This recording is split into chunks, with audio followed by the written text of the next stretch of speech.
내란 속의 윤석열 파면이라는 기쁜 소식이 나오기 무섭게 민주당과 국힘 잠룡들의 본격 대선 출마 시그널이 속속 나오고 있습니다. 그런데 마침 유시민 작가가 이번 대선뿐 아니라 향후 국민의힘이 망할 수밖에 없다는 분석을 내놓아 화제입니다. 애초 이재명 대표의 지지세가 압도적이다 못해 파괴적인 상황이라 다가올 조기 대선에서 국민의힘 후보의 당선은커녕 이른바 젖잘싸조차도 상상이 힘듭니다만, 이번 윤석열 탄핵 후폭풍은 대선이 끝난 이후에도 상당히 긴 기간 동안 이어질 것으로 보입니다.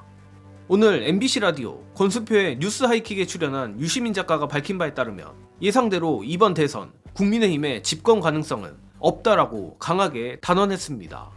그리고 예리한 유시민 작가답게 자신감에 찬 분석의 근거들 역시 매우 논리적이고 전곡을 찔렀는데, 유 작가의 분석을 거칠게 요약하자면 국민의힘의 재집권 불가능 이유는 지난 대선 국민의힘이 0.7% 차로 근소하게나마 승리할 수 있었던 요소들을 윤석열과 국민의힘이 스스로 제거해버려서라는 것입니다.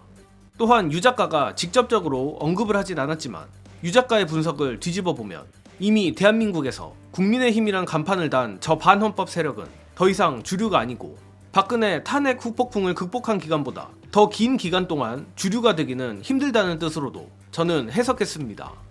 관련해 오늘자 유시민 작가의 국민의힘 미래 예측 영상으로 보시고 오겠습니다. 지난번 대선 때를 생각해보면 윤석열 씨는 안철수 씨하고 통합해서 중도 보수 대통합을 했습니다. 그리고 당내에서는 그 당시 이준석 당대표가 젊은 그런 대표성을 좀 가지고 하고 있었고, 그리고 대다수의 언론의 지원을 받았어요. 그러니까 뭉칠 수 있는 모든 세력을 다 뭉쳐서 0.7%를 이긴 겁니다. 그 국힘당 지지층 안에 어떤 분열 양상이 있냐 하면 이 윤석열 씨에 대한 어떻게 처리할 것인가를 두고 의견이 크게 갈라져 있는 거예요. 민주당 후보 찍을래요? 국힘당 후보 찍을래요? 물어보면 격차가 조금인데 후보를 넣고 이쪽에 이재명을 넣고 이쪽에 누구를 넣어보면 두 배로 벌어집니다. 그 이유가 뭐냐 하면 국힘당 지지층은 특정 후보 하나로 모이지를 않는 거예요. 이미 그저께 있었던 재보궐선거에서 팽팽하게 대결하던 데가 거제인데 거기에서 18%포인트로 졌다는 거는 심각한 문제거든요.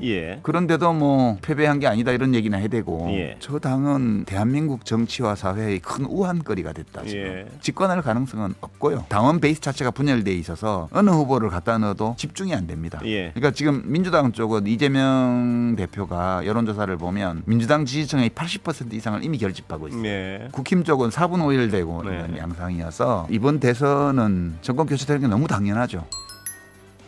비슷한 맥락으로 다이소 유시민이라 불리는 일전 헬마우스 임경빈 작가도 박근혜 탄핵 이후 보수 정당이 선거에서 승리하기 위해선 이른바 영끌 및 단일화를 해야 하는 등 단독 승리가 불가능한 집단이 돼버렸다고 말한 바 있었습니다.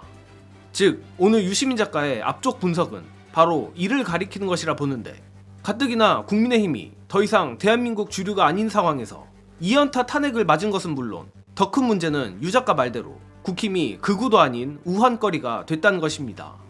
분량상 편집했지만 유 작가는 국민의힘이 현재 하고 있는 짓은 극우도 아니고 그저 내란 옹호, 반헌법 옹호라고 명백하게 규정했습니다.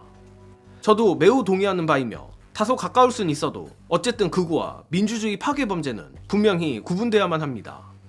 특히 저 국민의힘이 앞으로도 더 미래가 없다고 느껴지는 이유는 유 작가가 말한 당원 베이스의 분열 때문인데, 예컨대 지난 대선 이재명 대표에게 지지층이 100% 결집을 안 했다 정도의 분열이 아니라 양형이 사형 또는 무기징역밖에 없는 최악의 민주주의 파괴 범죄를 옹호하냐 옹호하지 않냐라는 그야말로 답이 없는 죽음의 이지선다 분열 상태라는 것입니다.